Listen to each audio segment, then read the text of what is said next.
అందరికీ నమస్కారాలు.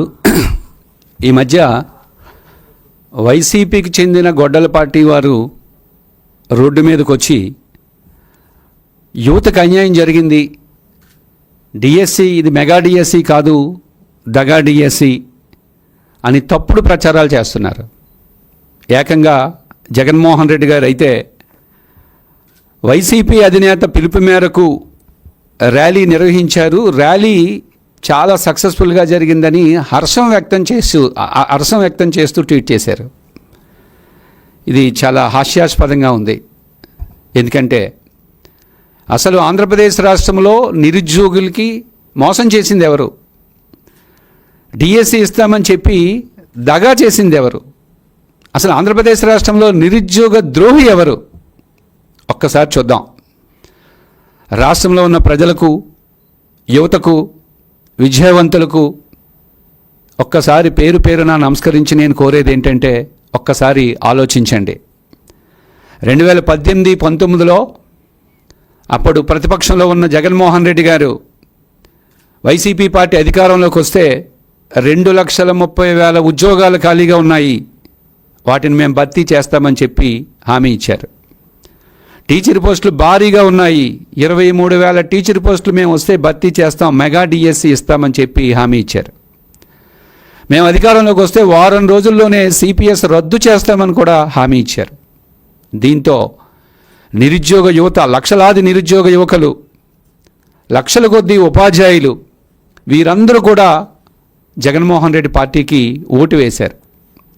కానీ ఓటు వేసిన తర్వాత 2019-2024లో వైసీపీ పార్టీ యువతకి ఏం చేసింది? ఇచ్చిన హామీని నిలబెట్టుకున్నదా? ఒక్క ఏపీపీఎస్ ద్వారా ఒక్క గ్రూప్ 2 పోస్ట్ అయినా తీసిందా? డిఎస్సిలో 23,000 ఉద్యోగాలు భర్తీ చేస్తామన్న జగన్మోహన్ రెడ్డి గారు అధికారంలోకి వచ్చిన తర్వాత కాలయాపన చేశారు. 2023లో పట్టభద్రుల ఎమ్మెల్సీ ఎన్నికల్లో మేము గెలిచిన తర్వాత ఆ రోజు కౌన్సిల్లో మేము అప్పుడు విద్యాశాఖ మంత్రి గారిని ఓ ప్రశ్న వేశాం. అసలు రాష్ట్రంలో టీచర్ పోస్టులు ఎన్ని ఉన్నాయి, శాంక్షన్ పోస్టులు ఎన్ని, పనిచేస్తున్న పోస్టులు ఎన్ని పోస్టులు ఖాళీగా ఉన్నాయని చెప్పి ఒక ప్రశ్న వేస్తే, లిఖితపూర్వకమైన ప్రశ్న వేశాం. మేము ఎమ్మెల్సీలు అందరం కలిసి ఓ ప్రశ్న వేశాం. ప్రశ్న వేస్తే అప్పటి విద్యాశాఖ మంత్రి గారు ఇచ్చిన సమాధానం ఏంటంటే 18,520 పోస్టులు ఖాళీగా ఉన్నాయి, 18,520 పోస్టులు ఖాళీగా ఉన్నాయని చెప్పి లిఖితపూర్వకంగా సమాధానం ఇచ్చారు. ఇస్తూ ఇందులో 8,366 పోస్టులు మాత్రమే ప్రభుత్వానికి అవసరం ఉంది, మేము ఈ పోస్టులు భర్తీ చేస్తామని చెప్పారు 2023లో. అయినా మొదటి 23,000 పోస్టులు అన్నారు, మర్చిపోయారు. లిఖితపూర్వకంగా 18,000 పోస్టులు అన్నారు, అది మర్చిపోయారు. మాకు 8,000 పోస్టుల ఆవశ్యకత ఉందన్నారు, అది మర్చిపోయారు. ఇవన్నీ మర్చిపోయి 2024 సాధారణ ఎన్నికలకు వెళ్ళడానికి 2 నెలల ముందుగా 6,100 ఉద్యోగాలతో డిఎస్సి నోటిఫికేషన్ ఇచ్చారు. ఎలక్షన్ ముందు అంటే 4 సంవత్సరాల 10 నెలలు ఖాళీగా కూర్చొని ఎన్నికల్లో ప్రయోజనం పొందుదామనే ఉద్దేశంతో, యువత యొక్క ఓట్ బ్యాంక్ పొందాలనే ఉద్దేశంతో 2 నెలలు, ఎలక్షన్కి 2 నెలల ముందు నోటిఫికేషన్ ఇచ్చారు. దానిపై కూడా జగన్మోహన్ రెడ్డి గారు మొన్న ప్రెస్ మీట్ పెట్టి ఒక మాట అన్నారు. మేము ఇచ్చిన నోటిఫికేషన్ని ప్రభుత్వం రద్దు చేసింది అన్నారు. సిగ్గు చెప్పడానికి. ఈ ప్రభుత్వానికి నోటిఫికేషన్ ఇవ్వడం కూడా చేత కాలేదు. ఆ నోటిఫికేషన్లో ఎస్జిటి టీచర్ పోస్టులకి బిఈడి చేసిన వాళ్ళకి అర్హత ఇచ్చారు. ఆ నోటిఫికేషన్లో GO number 77 horizontal reservation follow అవ్వకుండా నోటిఫికేషన్ ఇచ్చారు. దీంతో అభ్యర్థులు కోర్టుకు వెళ్తే కోర్టు ఈ నోటిఫికేషన్ తప్పని చెప్పి స్టే ఇచ్చి ఆపేసింది. కాబట్టి ఆ నోటిఫికేషన్ రద్దు చేసింది మేం కాదు, మీ అసమర్థత వల్ల, నోటిఫికేషన్ కూడా ఇచ్చుకునే శక్తి సామర్థ్యాలు మీకు లేకపోవడం వల్ల కోర్టు స్టే ఇచ్చింది తప్ప మేమెవ్వరం కూడా ఆ నోటిఫికేషన్ ఆపలేదు. 2023-24లో ప్రతిపక్షంలో ఉన్నప్పుడు తెలుగుదేశం పార్టీ అప్పటి ప్రతిపక్ష నాయకుడు మాన్యశ్రీ ప్రస్తుత ముఖ్యమంత్రి నారా చంద్రబాబు నాయుడు గారు మేము అధికారంలోకి వస్తే మెగా డిఎస్సి తీస్తామని చెప్పారు. మాట ఇవ్వడమే కాదు, అధికారంలోకి వచ్చిన తరువాత తొలి సంతకం మెగా డిఎస్సిపై సంతకం పెట్టడం జరిగింది. 16,347 ఉద్యోగాల భర్తీకి తొలి సంతకం పెట్టడం జరిగింది. మా విద్యాశాఖ మంత్రి నారా లోకేష్ గారు కూడా తొలి సంతకం ఆ మెగా డిఎస్సి పైన పెట్టడం జరిగింది.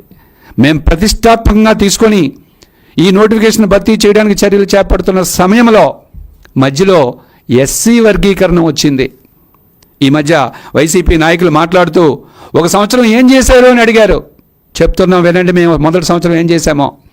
మేము నోటిఫికేషన్ ఇచ్చే టైంలో ఎస్సీ వర్గీకరణ వచ్చింది. ఎస్సీ వర్గీకరణ రావడం వల్ల ఆ బిల్లు వల్ల నోటిఫికేషన్ ఇవ్వడానికి కొంతకాలం ప్రతిష్టంభన ఏర్పడింది. అయినప్పటికీ అభ్యర్థులు చదువుకోవాలనే ఉద్దేశంతో రాష్ట్ర వ్యాప్తంగా ఉన్న లక్షలాది నిరుద్యోగుల కోరిక మేరకు డిఎస్సి సిలబస్ను కూడా మా గౌరవ విద్యాశాఖ మంత్రి గారు డిఎస్సి సిలబస్ను కూడా ముందుగానే నిరుద్యోగుల ప్రయోజనార్థం మేము సిలబస్ను కూడా ముందుగానే ఇచ్చాం. ఇక నోటిఫికేషన్ ఇచ్చిన తరువాత 146 రోజుల్లో మేము నోటిఫికేషన్ మొత్తం ప్రక్రియను పూర్తి చేశాం. ఈ నోటిఫికేషన్ ఎలాగైనా ఆపాలని, ఎందుకంటే వైసీపీ వారు ఒక్క డిఎస్సి నోటిఫికేషన్ కూడా ఇవ్వలేదు, ఒక్క పోస్ట్ కూడా భర్తీ చేయలేదు. తాము ఇవ్వలేదు కాబట్టి ఎదుటివారు ఇస్తే ఎక్కడ వారికి క్రెడిట్ పోతుందో అని భయపడి, తెలుగులో ఒక సామెత ఉంటుంది, అమ్మ పెట్టదు అడుక్కు తినివ్వదని చెప్పి ఒక సామెత ఉంటుంది. వారు తీయలేదు, తీసేవారికి అడ్డంకులు సృష్టించాలని చెప్పి 242 పైచిలకు కోర్టు కేసులు వేయించారు ఈ డిఎస్సిపై. అయినప్పటికీ చాలా పగడ్బందీగా కోర్టు కేసులన్నింటినీ పక్కాగా పరిష్కరిస్తూ లీగల్ అడ్వైజ్ని తీసుకుంటూ కోర్టు కేసులన్నీ పరిష్కరించబడుతూ మేము 146 రోజుల్లో ఈ డిఎస్సిని పూర్తి చేశాం. 16,347 ఉద్యోగాలకు నోటిఫికేషన్ ఇస్తే 15,941 ఉద్యోగాలు భర్తీ అయ్యాయి. వీటిలో వీరందరూ కూడా హ్యాపీగా ఉద్యోగం చేసుకుంటూ జీతాలు పొందుతూ చక్కటి నాణ్యమైన విద్యని అందిస్తూ ప్రశాంతమైన జీవితాన్ని సుమారు 16,000 కుటుంబాలు ఒక పక్క గడుపుతున్నాయి. మరోవైపు విద్యాశాఖ మంత్రి గారు రాష్ట్రంలో విద్యారంగంలో అనేక సంస్కరణలు తీసుకొచ్చారు. మోడల్ స్కూల్ ప్రవేశపెట్టారు. 1 క్లాస్ 1 టీచర్ విధానాన్ని ప్రవేశపెట్టారు. మధ్యాహ్న భోజన పథకంలో సన్నబియ్యాన్ని ప్రవేశపెట్టారు. ఎక్కడ కూడా విద్యారంగంలో రాజకీయ ముఖ చిత్రాలు కానీ విద్యాశాఖ మంత్రి గారి ఫోటో కానీ ఎక్కడ కూడా వేయలేదు. గత ప్రభుత్వం ఫోటో పిచ్చితో చివరికి కోడిగుడ్ల మీద కూడా ప్రచారం చేసుకుంటే ఈరోజు ఈ ఎన్డీఏ గవర్నమెంట్, మా విద్యాశాఖ మంత్రి నారా లోకేష్ గారు ఎక్కడా కూడా ఒక్క విద్యారంగంలో ఎప్పుడూ రాజకీయాలు జోక్యం చేసుకోకూడదని చాలా చక్కగా విద్యారంగాన్ని నిర్వహిస్తూ దేశంలోనే ఒక మోడల్ రాష్ట్రంగా, విద్యారంగంలో మోడల్ రాష్ట్రంగా ఆంధ్రప్రదేశ్ రాష్ట్రాన్ని తీర్చిదిద్దుతున్నారు. మరోవైపు పండగనక పబ్బమనక చివరికి పుట్టినరోజు కూడా పక్కన పెట్టి విదేశాల్లో తిరుగుతూ అమెరికా, ఆస్ట్రేలియా, దక్షిణ కొరియా, రష్యా ఇలా విదేశాలు తిరుగుతూ ఐటీ కంపెనీల్ని ఆహ్వానిస్తున్నారు, పరిశ్రమల్ని ఆహ్వానిస్తున్నారు. బాబు గారి బ్రాండ్ వల్ల, లోకేష్ గారి కృషి వల్ల ఆంధ్రప్రదేశ్ రాష్ట్రానికి అనేక ఐటీ కంపెనీలు, పరిశ్రమలు ఆంధ్రప్రదేశ్ రాష్ట్రానికి మరలా వస్తున్నాయి. ప్రపంచ ప్రఖ్యాతిగాంచిన ఐటీ కంపెనీ గూగుల్ కానీ, ప్రపంచ ప్రఖ్యాతిగాంచిన ఉక్కు దిగ్గజం అర్సిలర్ మెట్టల్ కానీ, యాక్సెంచులర్ కానీ, టీసీఎస్ కానీ ఇలాంటి సంస్థలన్నీ ఈరోజు ఆంధ్రప్రదేశ్ రాష్ట్రానికి వస్తున్నాయి. దీంతో ఒక పక్క ఎన్డీఏ గవర్నమెంట్ యొక్క గౌరవం, పరిపాలనా సమర్థత రోజు రోజుకి పెరుగుతుంది. నారా లోకేష్ గారి యొక్క ప్రతిష్టత రాష్ట్ర సరిహద్దులు దాటి దేశవ్యాప్తంగా విస్తరిస్తుంది. ఈ నేపథ్యంలో ఎలాగైనా సరే బురద జల్లాలి అనే తప్పుడు ఆలోచనతో, ఆధారాలు లేని ఆరోపణలతో డిఎస్సిపై తప్పుడు ఆరోపణలు ఈ వైసీపీ నాయకులు చేస్తున్నారు. వీరు చేసే ఆరోపణలు ఎంత దారుణంగా ఉన్నాయంటే నిలకడలేని ఆరోపణలు, వీరు చేసే ఆరోపణలు. అందులో కొన్ని ఆరోపణలు చూద్దాం. స్వయంగా మాజీ ముఖ్యమంత్రి జగన్మోహన్ రెడ్డి గారు ప్రెస్ మీట్ పెట్టి ఆ ప్రెస్ మీట్లో చెప్పే ఆరోపణలో కొన్ని ఆరోపణలు నేను ఇప్పుడు మీకు ప్రస్తావిస్తున్నాను. ఈ గవర్నమెంట్, ఎన్డీఏ గవర్నమెంట్ డిఎస్సి పోస్టులు తీసేటప్పుడు మెరిట్ లిస్ట్ పెట్టలేదు, సెలక్షన్ లిస్ట్ పెట్టలేదు అని చెప్పి ఆయన ప్రెస్ మీట్లో చెప్పారు. పెద్ద జోక్ ఏంటంటే మరలా అదే ప్రెస్ మీట్లో పావుగంట తరువాత ఆ పక్కనున్న పీపీటీ ప్రజెంట్ చేసేవారిని పిలిచి ఒక్కసారి ఆ మెరిట్ లిస్ట్ తీయమ్మా, ఫస్ట్ ర్యాంక్ ఎవరికి వచ్చిందో చూడమ్మా, నవీన్ ఫస్ట్ ర్యాంక్ వచ్చిందో ఒకసారి చూడమ్మా అని చెప్పి మరలా అదే జగన్మోహన్ రెడ్డి గారు ఆ మెరిట్ లిస్ట్ తీసి ఫస్ట్ ర్యాంక్ ఎవరిది, సెకండ్ ర్యాంక్ ఎవరిది చదువుతున్నారు. మా ప్రశ్న ఏంటంటే మరి మా గవర్నమెంట్ మెరిట్ లిస్ట్ పెట్టకపోతే మీరు అక్కడ పీపీటీలో చూపించే ఆ మెరిట్ లిస్ట్ ఎవరు తయారు చేసింది? మా విద్యాశాఖ తయారు చేసింది కాదా? మీ వైసీపీ పార్టీలు ఏమైనా సొంతంగా మెరిట్ లిస్ట్ తయారు చేసుకున్నారా? ఆ మాత్రం కామన్ సెన్స్ కూడా లేకుండా మీరు రాష్ట్ర ప్రజల్ని ఎలా మభ్య పెడుతున్నారో ఒక్కసారి మీరు ఆలోచించుకోవాలని చెప్తున్నాం మేము. ఇక రెండవది, నోటిఫికేషన్, మేము ఇచ్చిన నోటిఫికేషన్ రద్దు చేశారని మీరు ప్రెస్ మీట్లో మాట్లాడారు. ఇప్పుడే చెప్పాను, మీరు ఇచ్చిన నోటిఫికేషన్ మేము రద్దు చేయలేదు. నోటిఫికేషన్ కూడా ఇవ్వకపోవడం వల్ల, నోటిఫికేషన్ కూడా సక్రమంగా ఇవ్వకపోవడం వల్ల, తప్పుల తడకతో నోటిఫికేషన్ ఇవ్వడం వల్ల, అభ్యర్థులు కోర్టుకు వెళ్ళడం వల్ల కోర్టు స్టే ఇచ్చింది తప్ప మీ నోటిఫికేషన్ని మేమేమీ ఆపలేదు. ఇది కూడా మీరు గుర్తుపెట్టుకోవాలి. ఇంకొక ముఖ్యమైన ఆరోపణ, జగన్మోహన్ రెడ్డి గారి పక్కని అనిగి దుర్గయ్య అనే ఆర్చరీ క్రీడాకారుణ్ణి పక్కన కూర్చోబెట్టుకొని ఈయనకి గోల్డ్ మెడల్ వచ్చింది. గోల్డ్ మెడల్ వచ్చిన ఆయనకి ఉద్యోగం ఇవ్వకుండా తక్కువ స్థాయి క్రీడాకారుడికి ఉద్యోగం ఇచ్చారని చెప్పి ఒక ఆరోపణ చేశారు. చాలా స్పష్టంగా మా సాఫ్ ఎండి గారు, మా స్పోర్ట్స్ అండ్ యూత్ అఫైర్స్కి సంబంధించిన స్పెషల్ సిఎస్ జైన్ గారు చాలా స్పష్టంగా మీకు వివరణ ఇచ్చారు. ఈ దుర్గయ్య గారు నేషనల్ గేమ్స్లో గోల్డ్ మెడల్ పొందడం నిజమే, కానీ ఆయన నేషనల్ గేమ్స్లో పొందిన గోల్డ్ మెడల్ను డిఎస్సికి అప్లై చేసేటప్పుడు ఆన్లైన్లో ఆ సర్టిఫికెట్ని ఆయన అప్లోడ్ చేయకుండా సీనియర్ నేషనల్ ఆర్చరీ ఛాంపియన్షిప్కి సంబంధించిన రజిత పతాకానికి సంబంధించిన సర్టిఫికెట్ని మాత్రమే అప్లోడ్ చేశారు. అందుకే ఆయనకు ఉద్యోగం రాలేదు. ఆయన ఆల్రెడీ హైకోర్టుకి వెళ్ళారు, గౌరవ హైకోర్టుకి వెళ్ళారు. హైకోర్టుకి వెళ్ళిన ఆ అఫిడవిట్లో కూడా ఏమని చెప్పారంటే, హైకోర్టుకి ఆయన దాఖలు చేసిన దాంట్లో కూడా ఏముందంటే, నేను నేషనల్ గేమ్స్ గోల్డ్ మెడల్ సంబంధించిన సర్టిఫికెట్ని నేను అప్లోడ్ చేయలేకపోయాను, అయినప్పటికీ నాకు ఉద్యోగం ఇవ్వండి, తప్పు నాదే అని చెప్పి ఆయన కోర్టుకు వెళ్ళారు. మరలా వాళ్ళు శాప్ దగ్గరికి వచ్చి, విద్యాశాఖ దగ్గరికి వచ్చి విన్నవించుకున్నారు, తప్పు అయిపోయింది, మేము అప్లోడ్ చేయలేకపోయాం, మాకు ఇవ్వండి అని అడిగారు. మీ దగ్గర ఎంత విలువైన సర్టిఫికెట్లు ఉన్నప్పటికీ ఆ విలువైన సర్టిఫికెట్లు మీరు ఆన్లైన్లో అప్లోడ్ చేయకపోతే మీకు ఎలా ఉద్యోగం వస్తుంది? అసలు మీ దగ్గర ఆ సర్టిఫికెట్ ఉన్నట్టు విద్యాశాఖ అధికారులకు ఎట్లా తెలుస్తుంది? సాప్ అధికారులకు ఎట్లా తెలుస్తుంది? నిపుణులకు ఎట్లా తెలుస్తుంది? మీరు ఒకసారి ఆలోచించండి. ఆ దుర్గయ్య గారిని పక్కన కూర్చోబెట్టుకొని మాజీ ముఖ్యమంత్రి గారు, ఈయన గోల్డ్ మెడల్ వచ్చింది, ఈయనకి ఉద్యోగం రాలేదు, పోనీ ఏదో ఒక సర్టిఫికెట్ అప్లోడ్ చేశారు కదా అంటున్నారు. నవ్వు వచ్చింది, రాష్ట్ర ప్రజలందరూ నవ్వుతున్నారు. ఏదో ఒక సర్టిఫికెట్ అప్లోడ్ చేయడం ఏంటండి? నీకున్న అర్హత గల సర్టిఫికెట్లో అత్యున్నతమైన సర్టిఫికెట్ని ఎప్పుడైనా అప్లోడ్ చేయాలి. కానీ దుర్గయ్య గారు అర్హత కలిగిన సర్టిఫికెట్లో అత్యున్నతమైన సర్టిఫికెట్ని కాకుండా తక్కువ స్థాయి సర్టిఫికెట్ని ఆయన అప్లోడ్ చేయడం వల్లే ఆయనకు ఉద్యోగం రాలేదు. కానీ ఆ క్యాండిడేట్ని నువ్వు పక్కన పెట్టుకొని నువ్వు ప్రెస్ మీట్ పెడుతుంటే రాష్ట్ర ప్రజలు, యువత నవ్విపోతున్నారు. కాబట్టి మీరు ఏం తప్పులు చేస్తున్నారో ఒకసారి తెలుసుకోవాల్సి ఉంది. ఈ మధ్యని గొడ్డలపాటి నాయకులు నోటికి ఏదొస్తే అది మాట్లాడుతున్నారు. ప్యాకాటను కూడా ప్రవేశపెట్టి వీళ్ళు క్రీడా కోటాలో ఉద్యోగాలు అమ్ముకున్నారని చెప్పి తప్పుడు ఆరోపణలు చేశారు. ఎంత దురదృష్టం అంటే, ప్యాకాటకి బ్రిడ్జ్ గేమ్కి కూడా వీరికి తేడా తెలియటం లేదు. వైసీపీ నాయకులకి ప్యాకాటకి బ్రిడ్జ్ గేమ్కి కూడా తేడా తెలియటం లేదు. సెంట్రల్ గవర్నమెంట్కి సంబంధించిన ministry of youth affairs and sports శాఖ వారు 65 గేమ్స్ని ఉద్యోగాలు పొందడానికి అర్హతగా 65 గేమ్స్ని ప్రస్తావించారు. ఈ 65 గేమ్స్లో ఒకటి number 40 bridge game. So central government ఎన్డీఏలో భాగం మనం. కేంద్ర ప్రభుత్వ ఆదేశాలకు అనుగుణంగా రాష్ట్ర ప్రభుత్వం కూడా క్రీడా కోటాను అమలుపరచాల్సిన అవసరం ఉంది. సో కేంద్ర ప్రభుత్వ ఆదేశాల మేరకు మేము బ్రిడ్జ్ గేమ్ని పెట్టాం తప్ప మీరు అనుకున్నట్టు ఇది ప్యాకాట కాదు. ప్యాకాటకి బ్రిడ్జ్ గేమ్కి మీరు తేడా తెలుసుకోవాలని చెప్తున్నాం. ఇంకొక ఇంపార్టెంట్ విషయం, మీరు అవగాహన లేకుండా మాట్లాడుతున్నారు. బ్రిడ్జ్ గేమ్ని మేము ప్రవేశపెట్టడం నిజమే, కానీ మొన్న డిఎస్సిలో సెలెక్ట్ అయిన వారిలో ఏ ఒక్క క్రీడాకారుడు కూడా అసలు బ్రిడ్జ్ గేమ్లో సెలెక్ట్ కాలేదు. అసలు బ్రిడ్జ్ గేమ్కి సంబంధించిన అసోసియేషన్ ఆంధ్రప్రదేశ్ రాష్ట్రంలో లేదు.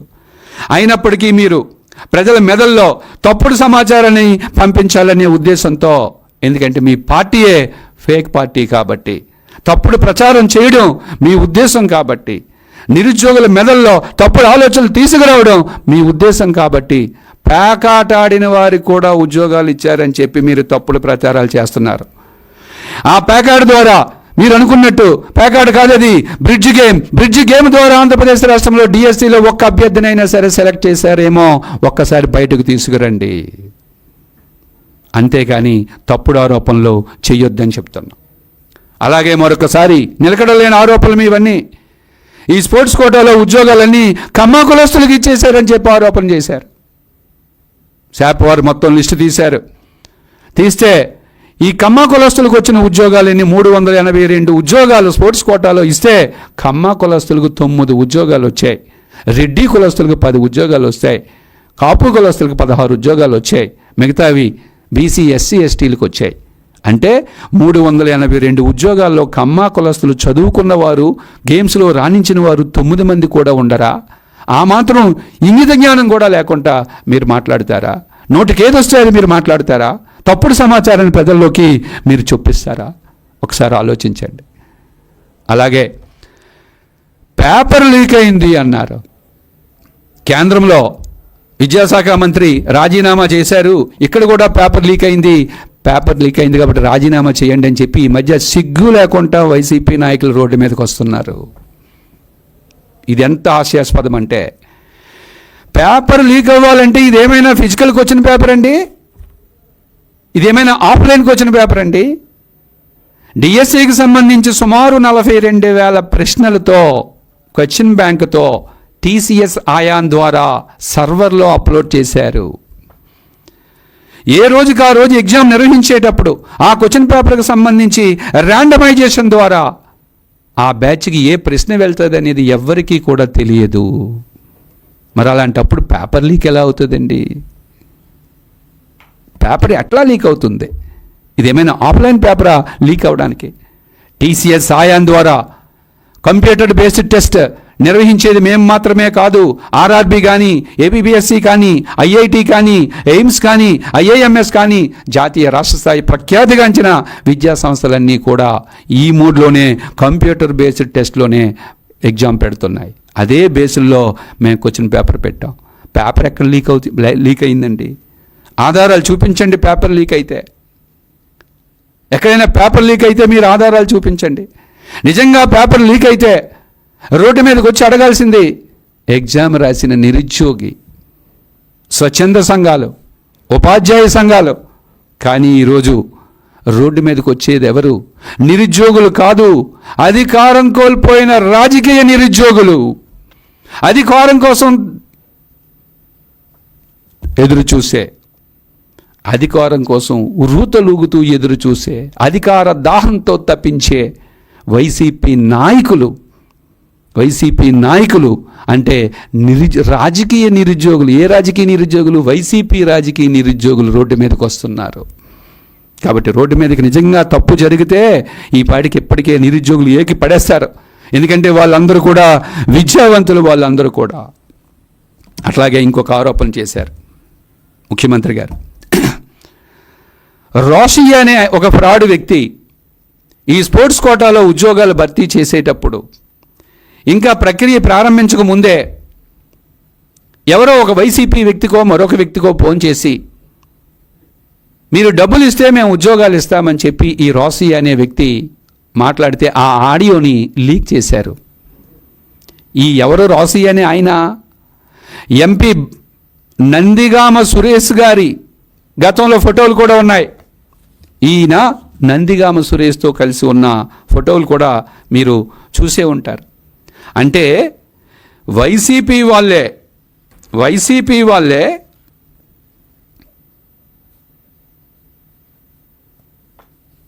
ఈ ఫోటో చూడండి. ఈ రోషి అనే వ్యక్తి నందిగామ సురేష్తో కలిసి షేక్ హ్యాండ్ ఇస్తూ తీసుకున్న ఫోటో ఇది. ఈయన ఉద్యోగాలు ఇస్తానని చెప్పి ఇంకా సర్టిఫికేట్ వెరిఫికేషన్కి, స్పోర్ట్స్ కోటాకు సంబంధించిన సర్టిఫికేట్ వెరిఫికేషన్ కూడా ఇంకా ప్రారంభం కావడానికి ముందే ఫోన్లో మాట్లాడారు. ఆ మాట్లాడే వ్యక్తి వైసీపీ వ్యక్తి అయ్యుండి దాన్ని ఆడియో లీక్ చేశారు. ఈ విషయం షాప్ దృష్టికి వచ్చింది. వెంటనే షాప్ స్పందించి పత్రికా ప్రకటన ద్వారా మీరు ఎటువంటి ప్రలోభాలకి లోనవ్వద్దు, ఎవరైనా తప్పుడుగా ప్రలోభాలకి లోన్ చేసినప్పటికీ మీరు గురి కావద్దని రాష్ట్ర వ్యాప్తంగా ఉన్న నిరుద్యోగులందరినీ చైతన్యపరిచింది. సిపి గారికి కంప్లైంట్ కూడా ఇచ్చింది. దీనిపై సైబర్ నేరం క్రింద కేసు కూడా నమోదైంది. సో ఆ ఫ్రాడ్ ఎవరో మాట్లాడిన ఆడియోని తీసుకొచ్చి వీళ్ళు ఉద్యోగాలు అమ్ముకుంటున్నారని చెప్పి వైసీపీ నాయకులు మాట్లాడుతున్నారు. ఒక్కసారి రాష్ట్ర వ్యాప్తంగా ఉన్న స్పోర్ట్స్ కోటాలో ఉద్యోగాలు పొందిన వ్యక్తులు చూడండి, ఇతర టీచర్లు చూడండి. శ్రీకాకుళంలో ఒక టీచర్ అయితే, నేను యాచగుర్తులో ఉన్నాను, యాచగుర్తులో ఉంటూ పాటలు పాడుకుంటూ కుటుంబాన్ని పోషించుకున్నాను. ఈ గవర్నమెంట్ వచ్చిన తర్వాత డిఎస్సి తీయడం వల్ల, నిజాయితీగా డిఎస్సి తీయడం వల్ల ఈరోజు నాకు ఉద్యోగం వచ్చింది. మమ్మల్ని అవమానించకండి, మరలా తిరిగి మమ్మల్ని యాచగుర్తులోకి తీసుకెళ్ళండి అని చెప్పి ఆ అభ్యర్థి కళ్ళంటే నీరు పెట్టుకున్నాడు. అంటే మీరు 16,000 కుటుంబాల జీవితాలతో ఆడుకుంటున్నారు. వారి కష్టాన్ని, వారి తెలివితేటల్ని అవమానిస్తున్నారు. గుర్తుపెట్టుకోండి, ఎప్పుడు ఈ టీచర్లు కానీ నిరుద్యోగులు కానీ ఎప్పుడు కూడా మర్చిపోరు. మీరు వాళ్ళు పెట్టే ఈ మానసిక క్షోభని, ఈ మానసిక వ్యధని వారు ఎప్పుడు కూడా మర్చిపోరనే విషయాన్ని మీరు గుర్తుపెట్టుకోండి. అలాగే 15 లక్షల నుంచి 20 లక్షలకు అమ్ముకుంటున్నారని తప్పుడు ఆరోపణలు చేస్తున్నారు. ఈ 16,347, 15,941 మంది ఉపాధ్యాయుల యొక్క ఆర్థిక చరిత్రను చూడండి. అన్నా క్యాంటీన్లో తిని చదువుకునే వాళ్ళు ఉన్నారు, ఒక పూట తిని ఒక పూట భోజనం లేని వాళ్ళు ఉన్నారు. ఇందులో 15 లక్షలు పెట్టి ఎవరైనా ఉద్యోగం కొనుక్కోగలరండి? మీకు నోటుకు వచ్చినట్టు పిచ్చి కూతలకు వస్తారా? ఎంత దారుణం మీరు మాట్లాడే మాటలు. ఇంకొక వైసీపీ నాయకుడు అంటాడు, 6-7 సంవత్సరాల నుంచి కష్టపడి కోచింగ్లకు వెళ్ళి అప్పులు చేసి పుస్తలదారులు అమ్ముకొని, భార్య పుస్తలదారులు అమ్ముకొని ఎన్నో ఇబ్బందులు పడి వీరు చదువుతూ ఉంటే మీరు యువతను మోసం చేస్తారా అని అడిగారు. ఎస్, మీలాగా యువతను మోసం చేయడం మాకు రాదు. ఎందుకంటే మోసం చేయడంలో మీరు డాక్టరేట్ తీసుకున్నారు, మీరు ఎక్స్పర్ట్స్. 2,30,000 ఉద్యోగాలు ఉన్నాయి, భర్తీ చేస్తామని వాగ్దానం చేసి మీరు అధికారంలోకి వచ్చి యువతను మోసం చేశారు. 23,000 మెగా డిఎస్సి పోస్టులు తెస్తామని చెప్పి వాగ్దానం చేసి మీరు యువతను మోసం చేశారు. సిపిఎస్ని రద్దు చేస్తామని చెప్పి వాగ్దానం చేసి మీరు యువతను మోసం చేశారు. ప్రతి సంవత్సరం జాబ్ క్యాలెండర్ ఇస్తామని చెప్పి జాబ్ క్యాలెండర్ ఇవ్వకుండా మీరు యువతను మోసం చేశారు. మీలాగా మోసం చేయడం మా ఎన్డీఏ గవర్నమెంట్కి, మా ముఖ్యమంత్రికి, మా నారా లోకేష్ గారికి తెలియకపోవడం వల్లే మేము మా తొలి సంతకాన్ని అమలుపరిచాం. మీలాగా మోసం చేయడం మాకు రాకపోవడం వల్లే జాబ్ క్యాలెండర్ మొన్న ఉగాదికి ప్రకటించాం. అందులో భాగంగా 1,500 అసిస్టెంట్ ప్రొఫెసర్ ఉద్యోగాలకి ఇప్పటికే నోటిఫికేషన్ ఇచ్చాం. 2వ దఫ, 3వ దఫ, 4వ దఫ మొత్తం 10,060 ఉద్యోగాలకి రేపు సెప్టెంబర్ 15, అక్టోబర్ 15 కూడా మేము భర్తీ చేయడానికి మా గవర్నమెంట్ సంసిద్ధమై ఉంది. కాబట్టి యువతను మోసం చేయడం మీలాగా మాకు తెలియదు. ఈ మధ్య ఒక వైసీపీ నాయకుడు డిఎస్సిపై కోర్టులో పిల్లు వేశారు. కోర్టు ముట్టుకాయలు పెట్టింది. ఆల్రెడీ డిఎస్సిని ఆపడానికి 242 కేసులు వేస్తే అవి అన్నీ వీగిపోయాయి. మరలా ఈ డిఎస్సిలో అక్రమాలు జరిగాయని చెప్పి పిల్లు వేస్తే ఆ పిల్లు వేసిన లాయర్కి, పిల్లు వేసిన వారికి అక్షంతలు వేసింది కోర్టు మొట్టికాయలు వేసింది. అంటే చాలా క్యాజువల్గా, శ్రద్ధ లేకుండా వేసి పడేశారు. సరైన డాక్యుమెంట్లు కూడా లేదు. క్షమించండి, మేము మళ్ళీ సరైన డాక్యుమెంట్లతో మరలా వేస్తామని చెప్పి క్షమాపణ కోరడం జరిగింది లాయర్లు. అంటే వీరికి ఒక కోర్టులో కేసు వేయడం కూడా చేత కాలేదు, ఓ డిఎస్సి నోటిఫికేషన్ ఇవ్వడం చేత కాలేదు. ఎక్కడైనా వాస్తవాలు ఉంటే కదా ఏదైనా సరే జరగడానికి. వాస్తవాలు ఉంటే మీరు సరిగ్గా వేయగలరు. అసలు వాస్తవాలే లేనప్పుడు దీన్ని ఇంకా మీరు ఏం చేయగలరని చెప్తున్నాం. అలాగే పాఠశాల స్థాయి క్రీడల్లో పాల్గొన్న వారికి, అంతర్ కళాశాలలో పాల్గొన్న వారికి కూడా ఉద్యోగాలు ఇచ్చారని చెప్పి జగన్మోహన్ రెడ్డి గారు మాట్లాడారు. దీనికి మా జైన్ గారు సమాధానం చెప్పారు. ఒక్కసారి డేటా వెనకెళ్ళి చూడండి. 2019లో గ్రామ వార్డు సచివాలయ ఉద్యోగాలు భర్తీ చేసేటప్పుడు అప్పుడు జీవో నెంబర్ 74 ఆధారంగా చేసుకొని చివరికి పాఠశాల స్థాయిలో ఆడే క్రీడల్లో పాల్గొన్న వారికి 66 మందికి మీరు సచివాలయ ఉద్యోగాలు ఇవ్వలేదా? గుర్తు తెచ్చుకోండి ఒకసారి. అంతర్ కళాశాలలో పాల్గొన్న వారికి 2 మీరు ఉద్యోగాలు ఇవ్వలేదా? చివరికి విమెన్ ఫెస్టివల్ మహిళా క్రీడోత్సవాల్లో పాల్గొన్న వారికి కూడా 3 మీరు ఉద్యోగాలు ఇచ్చారు.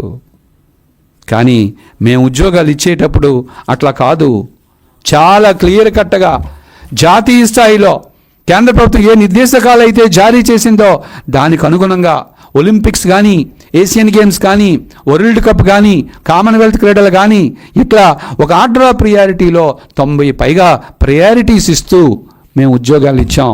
అంతేగాని పాఠశాల స్థాయిలో ఆడిన వారికి, కళాశాల స్థాయిలో ఆడిన వారికి, గ్రామీణ క్రీడల్లో మహిళా ఉత్సవాల్లో ఆడిన వారికి మేము ఉద్యోగం ఇవ్వలేదు. ఒక్కసారి డేటా తీసుకోండి మీరు. అలాగే ఎక్కడ కూడా డాక్యుమెంట్లు లేవంటున్నారు. సిగ్గు లేకుండా మాట్లాడకండి మీరు. 2019లో మీరు గ్రామ వార్డు సచివాలయ ఉద్యోగాలు భర్తీ చేసినప్పుడు అసలు మీరు క్రీడా కోటాలో ఎవరికి ఉద్యోగాలు ఇచ్చారని చెప్పి ఒక సర్వే చేస్తే 3 జిల్లాలకు సంబంధించిన డేటా ఒక్కసారి బయటికి తీస్తే విలేకరులే విస్తుపోయారు. ఒక్క డాక్యుమెంట్ కూడా రికార్డెడ్గా లేదు. ఎక్కడికక్కడే శాప్లో గుట్టలుగా పడి ఉన్నాయి. కానీ మా గవర్నమెంట్ అట్లా కాదు.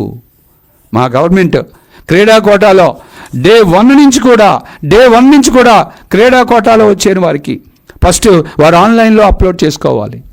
అప్లోడ్ చేసుకున్న సర్టిఫికెట్లు కరెక్టా కాదా స్క్రూటినీ చేయడానికి వారి కమిటీలు వేశారు.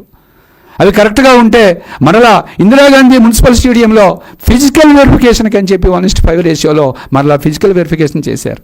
అప్పటికి కూడా వారి సర్టిఫికెట్లు కరెక్ట్గా ఉన్నాయా లేదా చెక్ చేయడానికి అసోసియేషన్స్కి, ఫెడరేషన్స్కి, యూనివర్సిటీలకి పంపించి అవి కరెక్టో కాదో చెక్ చేశారు. చెక్ చేసిన తర్వాత ఓ టెంటేటివ్ లిస్ట్ పెట్టారు. పెట్టిన తర్వాత మళ్ళీ అబ్జెక్షన్ తీసుకున్నారు, గ్రీవెన్స్ని తీసుకున్నారు.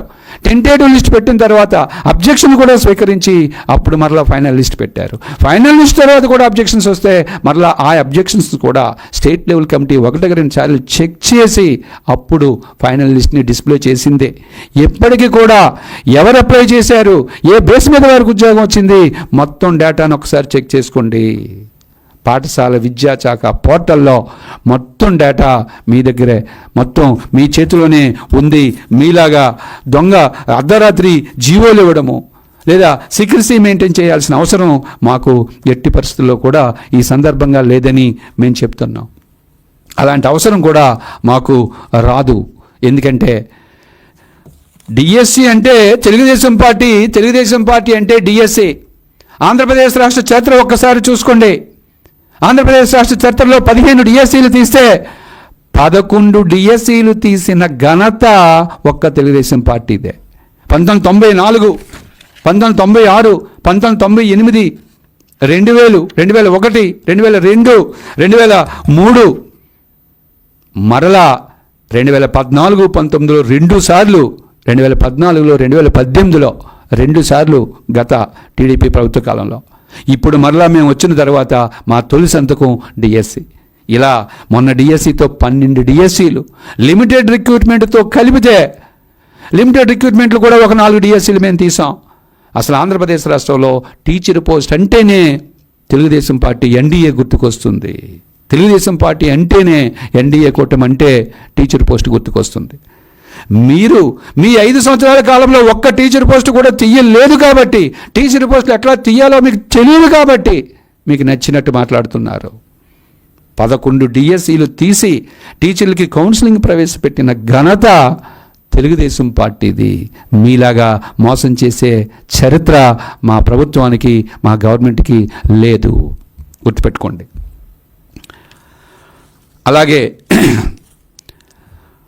రాష్ట్రంలో ఉన్న యువతకి, రాష్ట్రంలో ఉన్న విద్యావంతులకి నేను కోరేది ఒక్కటే.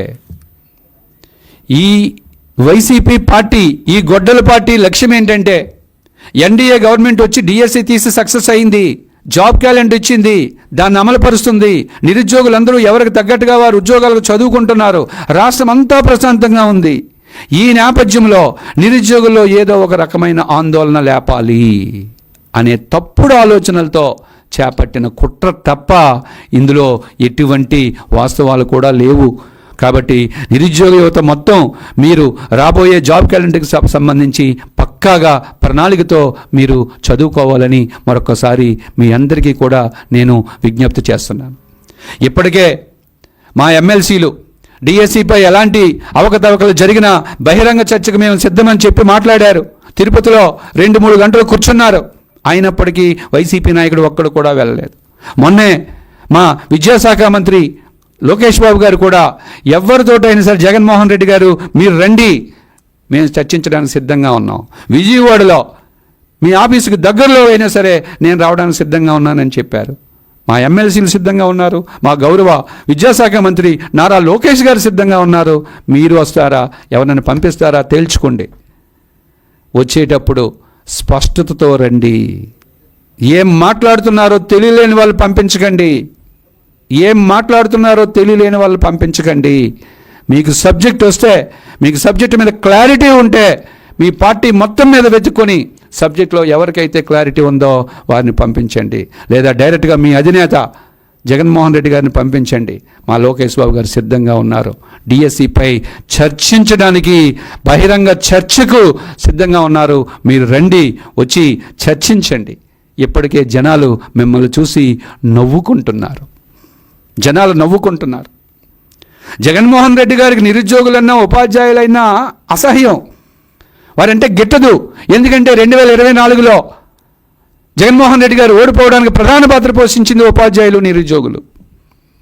2022లో ఉపాధ్యాయులు ఎన్ని ఇబ్బందులు పెట్టారంటే పిఆర్సీలో తక్కువ జీతాలు ఇస్తూ పిఆర్సీ ఇచ్చినందుకు వ్యతిరేకత తెలియజేస్తూ విజయవాడ BRTS రోడ్లో ఒక భారీ నిరసన తెలియజేశారు. అప్పటి నుంచి ఉపాధ్యాయులు అంటే జగన్మోహన్ రెడ్డి గారికి కెట్టదు. అందుకే కోవిడ్ టైంలో వైన్ షాపుల దగ్గర నిలబెట్టారు ఉపాధ్యాయుల్ని. అంతేకాదు వైసీపీ ప్రభుత్వంలో ఒక మంత్రి అంటాడు, గురువు కంటే గూగుల్ మిన్నా అన్నాడు. అంటే గురువు గారిని అవమానించారు.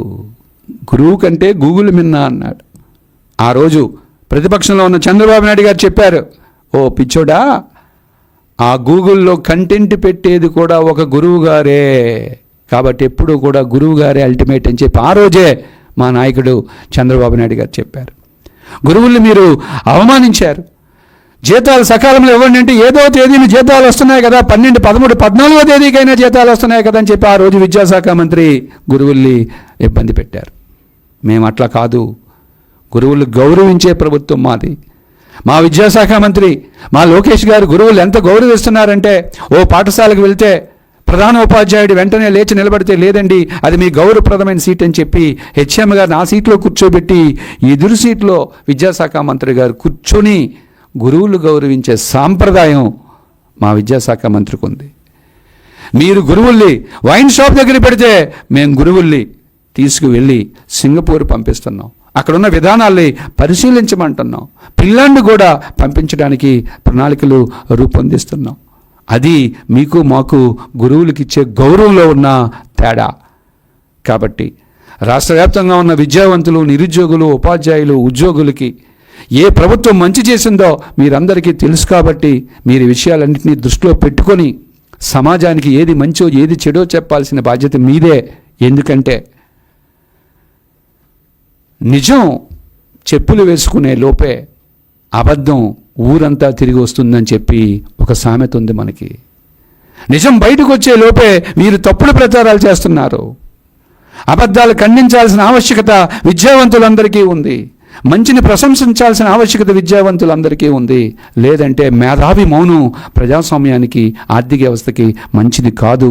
కాబట్టి విద్యావంతులు, ఉపాధ్యాయులు, స్వచ్ఛంద సంఘాలు కూడా ఈ విషయాన్ని ఒక్కసారి పరిశీలించి డిఎస్సి ఎంత పారదర్శకంగా జరిగిందో, ఎంత అకౌంటబిలిటీతో జరిగిందో ఒక్కసారి మీరందరికీ తెలుసు. కాబట్టి ఇది చర్చించి ఈ తప్పుడు ప్రచారాన్ని తిప్పికొట్టాల్సిన బాధ్యత 16,000 ఉపాధ్యాయ కుటుంబాలపై, లక్షలాది నిరుద్యోగులపై కూడా ఉందని తెలియజేస్తూ మరొక్కసారి ఈ గొడ్డల పార్టీకి మేము చెప్పేది ఏంటంటే, రండి, మీ దగ్గర ఆధారాలు ఉంటే తీసుకురండి, తప్పుడు ఆరోపణలు చేయకండి. మీ దగ్గర ఆధారాలు ఉంటే మా లోకేష్ గారు సిద్ధంగా ఉన్నారు, బహిరంగ చర్చకి సిద్ధంగా ఉన్నారు. కాబట్టి మీ ఇష్టం, మీరు ఎప్పుడు వస్తారో మీరు రండి, మేము సిద్ధంగా ఉన్నామని తెలియజేస్తూ సెలవు తీసుకుంటున్నాను. థ్యాంక్ యూ అండి.